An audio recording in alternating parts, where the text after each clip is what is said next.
Hey, Dr. K. Hello, I wanna, hello. hi, I want to first thank you so much for being here. So, I'm excited to dive into the many layers of integrating self care into our lives.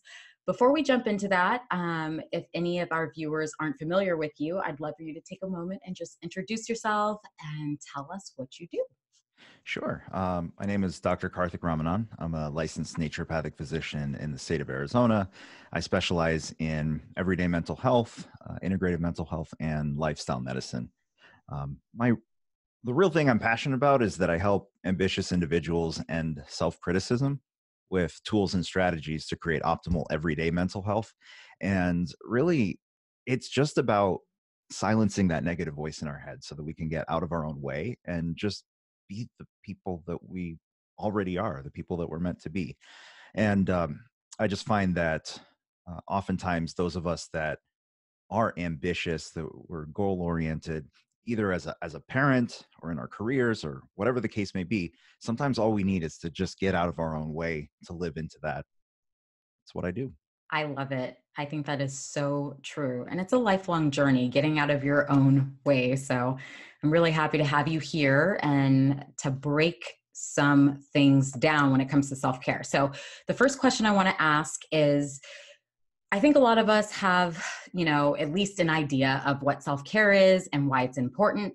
But I think it'd be really beneficial to hear your perspective, being that you specialize in mental health and wellness, and you're more familiar with the consequences of either incorporating or not incorporating self care into our routine. So, what are your thoughts? Tell us what you think about self care. Yeah, absolutely. So, self care, why is it important?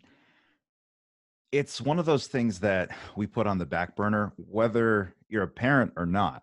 I mean, even before being a parent, if, let's say you're career oriented. Take care of myself. I'll do that later, or I don't need sleep. Who needs sleep? All these things are stuff that we can put aside. But why I have come to realize myself that it's important, because I only speak from experience here, because I put it all on the back burner in the past too, is I think I'll get a little philosophical here, but I think us as human beings, we have the greatest purpose that we can have in this world is something in the service of others. And certainly, as mamas, you understand this. You are literally in the service of your babies, your kids, right? And in order for us to live our purpose to our fullest extent, self care is about being the best you can be for those around you, for the people who depend on you. And you've probably heard the oxygen mask analogy. If you're in a plane and the oxygen mask comes down, put on yours first before the kids. But it's true.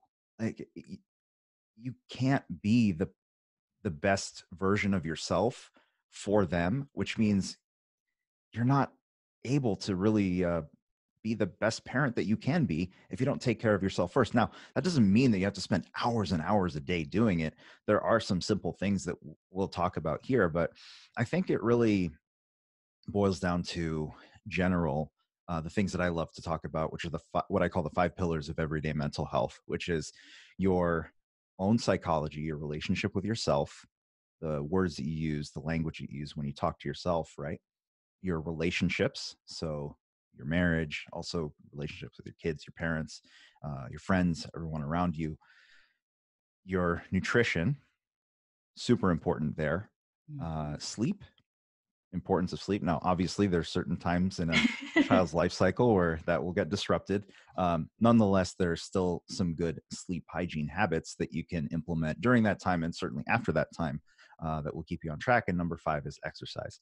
So those are the 5 pillars. Those are just everyday habits that help you cope with stress, prevent anxiety, prevent depression, because really there's a whole range in between mental illness and this idea of self-care that's kind of perpetuated out there, where you're just sipping green tea on a beach in Costa Rica, and none of us got time for that. Right. It's not happening, right?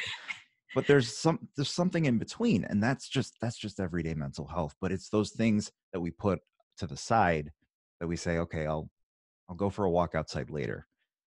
And there's a lot of things that we can do in those areas that even one little bit at a time can just take small incremental steps toward uh, growing into the person that we're meant to be, so that we can be our best I for those love we love. that. I love that. Yeah, it's a really great point. And when you're talking about those five pillars, I thought about when you said, basically our relationship with ourselves and how we talk about ourselves, the internal dialogue that we have with ourselves.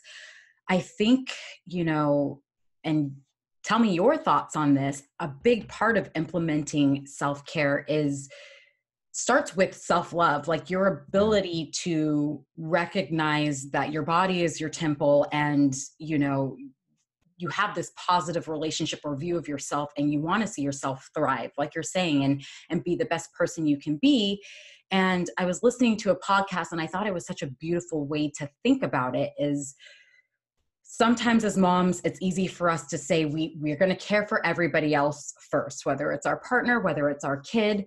But if we think about ourselves in the future, who's the 10-year-old older version of ourselves now, and how are Right. we going to care for her today? Because the actions that we take today are directly going to affect the future version of ourselves. So if we love ourselves, we love that future version of ourselves, and we're going to invest in that future version of ourselves today, so that way we are the best, not only now but 10 years from now too. I thought that that was a beautiful thing, and your five pillars reminded me of that. Absolutely. And actually, that it. So one of our mutual mentors, Shalene Johnson, she talks about when you want to think about who is the ideal person that you want to serve, it's oftentimes who you were, a year, month, whatever ago, and what you have learned, so that you can then teach it and pay it forward to somebody else.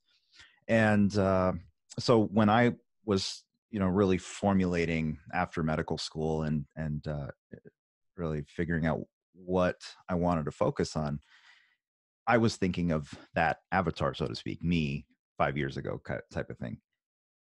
And I was really surprised to find that one demographic that tended to gravitate toward me were women that were in their late 50s, 60s, which was quite the opposite of the 20 something year old male, right? So I was very curious, and I started talking to them and just trying to understand what about my message was resonating with them. And the theme was so common. It was basically, I had a vision, I had dreams, and then we started a family. I was so blessed. And ever since then, my focus has always been on taking care of everybody else around me. Right. Everybody else came first. And now my kids are off to college. I'm retired, and I don't know what to do. What's next? I'm just left with a person that doesn't know how to prioritize myself. I'm finding ways to not prioritize myself because that's what I've been used to for the last 30 years. And it was really fascinating to me to hear that story, which then, like you said, if you invest in yourself today, you can prevent becoming that person. Now, if you are that person, there's ways to work on that too, but it's a different stage of life, right? Right. But if you can plant those seeds today, that you're always doing something that fulfills you today while being a great mother. And obviously that's going to look different depending on where your kids are and in their stages of life. But it's really about just being intentional, so that you're Yes. always just doing your best. It's not about being perfect. It's just about doing Yes. your best. I love that. The word intentional is super important. I love that. So, in talking about this, it's the beginning of a year, beginning of a decade. And I know a lot of us are creating new goals. And, I'd imagine that a lot of moms recognize, I do want to have self care in my routine regularly. Maybe I didn't prioritize it last year, but it's something that I'm looking to do. And again, it's like when life comes up, as it does, and things are thrown at us, not just moms, but anyone, it's easy to put our goals and our priorities aside. And so I want to ask, do you have any recommendations or tips to help us stay on track so that self care remains a priority as life shows up, as June rolls around, as September rolls around, and we think, this year wasn't that great, I'll wait till next year. Do you have tips to kind of help remain focused on the priority and investing in that future self? Absolutely. So the biggest factor for every human behavior that we have is in this moment is the environment around us. So if you have friends of yours locally who you collectively want to make self-care a priority, or maybe you have a friend who does make self-care a priority while being a great mom as well, and just spend a little more time with them. Just try to get to understand how they structure their day, how they think about the importance, or how they think about how to go about things. Maybe they have a different philosophy over about what life is. Instead of maybe it's really hard right now, maybe they think of this is a fun challenge. It's incredible what the words you use can shift the way that you think about certain situations, which then allows you to think about different solutions for the challenges that you're in. So whether it's a group around you that you can either form or be a part of, that will go a long way. And if that's not possible, or in addition to that, having online resources such as yourself, who you can spend more time with, and then again, being intentional, saying, okay, you know what, I'm going to spend 5 minutes listening to one of Nicole's videos, or whatever the case may be, so that or maybe it's a podcast, just something that gets you in the environmental mindset of self-care. And again, understanding that, and also you got to be careful with social media, because you want to listen to people that are real about it and Yes, not painting a picture of this perfect scenario that doesn't exist, because that's totally. just going to make you feel bad. Yes. The reality is, look, it's not about perfection. It's just about progress. It's just about making today 1% better than yesterday. That's I, all it is. Because if you do that 1% a day, every single day, you'll be 37 times better at the end of the year. So it's yep. very easy for us right now at the beginning of the year to be gung-ho about making all these changes, and then 2 to 3 weeks they fall apart and we just give up until the next year. Mm-hmm. We need a milestone or a certain date to decide. Because here's the truth. I don't know if you've seen if you have a dog or a cat, or have seen one, whatever. uh my dog Toby, he's the first pet I've ever had. My wife Aw. had him prior to us meeting, so I kind of adopted came him, came I with the guess. package. Came with the Yeah. package. Yeah, I had to get used to him, otherwise I wasn't going to You're be able to out. date her. So yeah, exactly. But I love the guy, and what's so special about him is that, again, it doesn't matter if he's been alone all day. It doesn't matter if he's been if we weren't able to take him for a walk or whatever. He forgives everything the moment you Mhm. come home, right? He is so present. There is no past or future for him, right? And if you think about it, for us as human beings, what sets us apart is that we have this very intricate memory of what exists in the past. And we feel that who we are today is a reflection of the things that have happened to us in the past. When in reality, those are literally neurons wired in your brain in a certain way that our brain interprets as a memory in different areas of the brain, interpret it as a memory. The past doesn't exist outside of that. Try to also think of the past without using any language. Language gives us context for the past. When you close your eyes and you think about a memory, maybe you see a street or a house or something like that. The words street and house, if you can't use that, what is the memory? It's Mhm. very hard to construct a memory without language. And the same thing when we worry about the future. The future doesn't exist unless we think about it. So all we have is right now. So why are we saying, okay, I got to wait till New Year's Day next year to start making a change? All you have is the present moment. Yep. If the previous day didn't go well, it's okay. Today is a chance. And if today doesn't go well, that's okay too. The next time you have an opportunity to make it, is all you have to do is make a decision with the time that you have right now. And that becomes easier when you have an environment around you that's always flooding you with positivity, with messages of self-care being important, and all of those things. That's so important. I love that because community is everything. I mean, community has saved me in the toughest moments of motherhood, and it's the heart of Kids OT Help. It's why I've created the Evolving Littles community, because you're exactly right. I think that when you are around people who are expanders and can help show you what's possible or just give you a new Yes. perspective that you otherwise wouldn't have thought of, it just opens an entire new world for you. And you touched on this and talking about the past. I think something happens too in our heads if we have not been good in the past about holding our end of the deal with ourselves. I think it can consciously or unconsciously, set us up for failure in the present moment or going forward, because it's like, well, I didn't do it. I don't hold myself accountable, but Here we go again. right, here we go Yeah. again. But I think that's the beauty of having community, is because when you see other people doing it regardless, and it's not a story, it empowers you to get up and try again. As you're saying, it doesn't matter that yesterday didn't go well. It doesn't matter what happens tomorrow. Today people are moving, today people are making changes, and you can as well.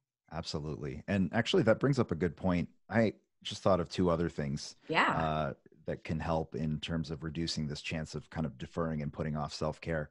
And about going off track. Take a moment to think about the things that commonly throw you off track. Maybe it's a parent visiting or an in-law. Maybe it's that certain person. Maybe it's you see, yeah, that certain person posting on social media. Whatever it is that triggers you, Mhm. that can throw you off track, and and kind of encourage you then to defer taking care of yourself, and then you just get into this rat race of just taking care of what's around you, without being able to be intentional. Forecast those things, because if you Mhm. can see them coming in advance, excuse me, that will allow you to prepare for them. And when you can prepare and when you can see it coming, Mhm. you're much better able to adjust, versus if it just hits you, you get thrown off track and then you're just in reaction mode. And Right. you want to be in proactive mode whenever possible.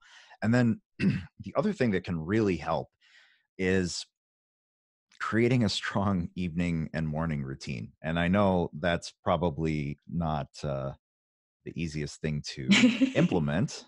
Um, it's it wasn't. important. It It's is. important. It's It so wasn't easy for me either, until I decided, you know what? Let me just try doing something rather than saying, oh, it's too hard and doing nothing, yeah. right? Or saying, yes, every morning I want to meditate for 30 minutes. What if you oversleep? Yes. What if a kid wakes up? What, like, Right.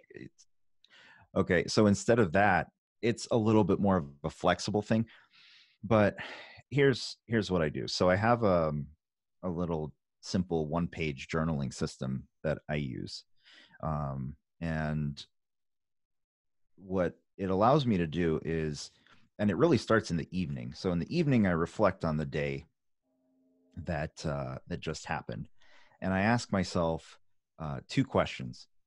One, what did I do today that made me proud?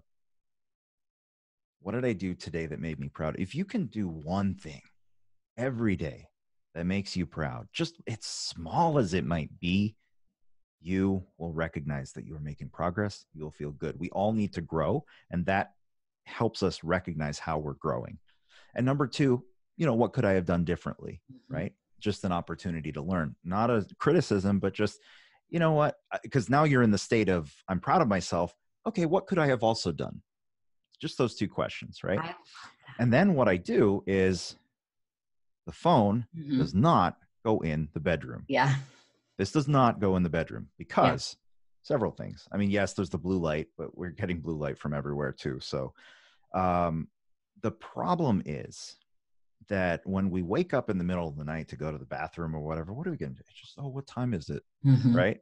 Or maybe you start looking at Facebook. It and it disrupts your sleep and you're not even aware of it. But what's actually more devastating is, let's say none of that happened, but you wake up in the morning, this rings, right? This is your alarm. And if you're turning this off or snoozing it, then turning it off, right? What are you doing right after that? Before you even get out of bed, you're starting to look at your phone. You have given up control of your day right away. Hmm. And it's very hard to get it back. Yes. So leave this in another room and use this old fashioned thing called an alarm clock. They work great, right? Maybe the baby will be your alarm clock. You don't even need Yeah, an for alarm sure. clock, right? You don't need one. So, but don't use your phone. Leave your phone elsewhere, right? You have everything you need to have a great evening and a great night and a great morning. Just leave the phone away. And then in the morning, whatever it is that you want to do. So in my case, like I said, it was the journaling. And it took me a few days to get into it because I didn't like journaling at all. Right. I didn't know what to write. I just sit there feeling like a buffoon, like, and I do 3 days and I'd give up. But I just made just simple prompts that allow me to uh, look at my goals, my short-term and long-term goals, and then just certain questions about forecasting what the day is going to look like. And it takes me like 5 minutes, Hmm. maybe, right? Hmm. And then before that, I might pray and meditate for 5 minutes, Hmm. like not even meditate for 15, 30 minutes. I'd love to, and Yeah. I'm going to, but I build myself up there, right? Yes. But it's to me that just that 5 minutes that I spend journaling and forecasting my day, and then I look at my phone. Hmm. Now I can see, oh, that email that annoyed you or whatever from work. It doesn't matter, right? It doesn't affect you as much. It Hmm. allows you to be present. It allows you to be your best, and that really goes a long way. Just when you start the day focused on returning yourself to a state of balance and then taking on whatever comes up, it works so much better. And now I found that even some days where that morning routine between when I wake up and when I can sit down to do this is disrupted somehow, maybe I overslept, Hmm. maybe, whatever the case may be, right? Or phone call, that I had to take. I heard the phone ringing in the other room Yeah. and whatever it is. Once you do that routine over and over and over again, and even if you have a morning that you're kind of discombobulated, then you sit down to do the routine. Now all of a sudden you're centered because you spent all those reps all the days before conditioning yourself that, for me, when I do this journal, now my day Starts. my day is back in my control. Yeah. So, and that's something you can download mine for free or use anything you want. You can get mine at drkjournal.com, drkjournal.com. Awesome. But just something like that allows you to just check in with yourself before you check in with the thing that's trying to steal your attention all the time. Yes.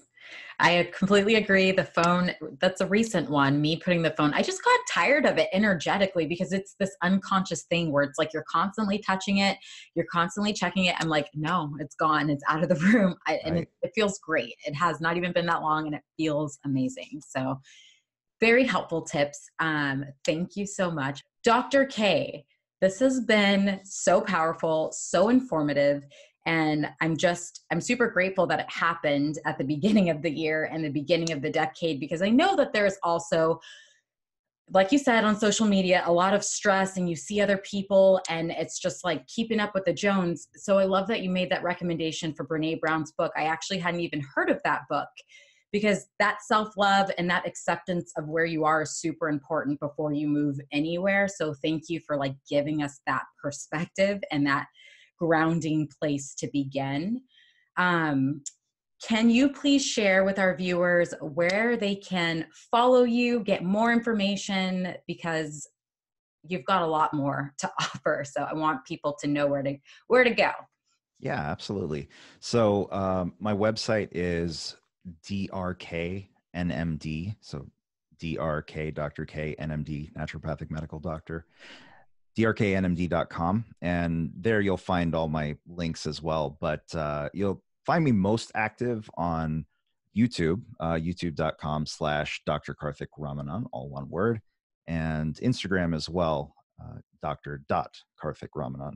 But you'll have all the links I down will put below. everything in the description box below. That way you guys can just click on over, subscribe to him. He has a great show, the Dr. K show, and he pumps out some really great content. So link it in the description box. And Dr. K, thank you so much for being here. I really, really appreciate it. Well, I appreciate you having me on. And for those of you listening, thank you. I appreciate you. And I just want to remind you that the greatest joy that we can have in life is when we recognize that if we just release who we think we're supposed to be and just accept who we truly are, that's where the joy really comes in. And I believe in your greatness. Yes, couldn't agree more. Thanks, Dr. K.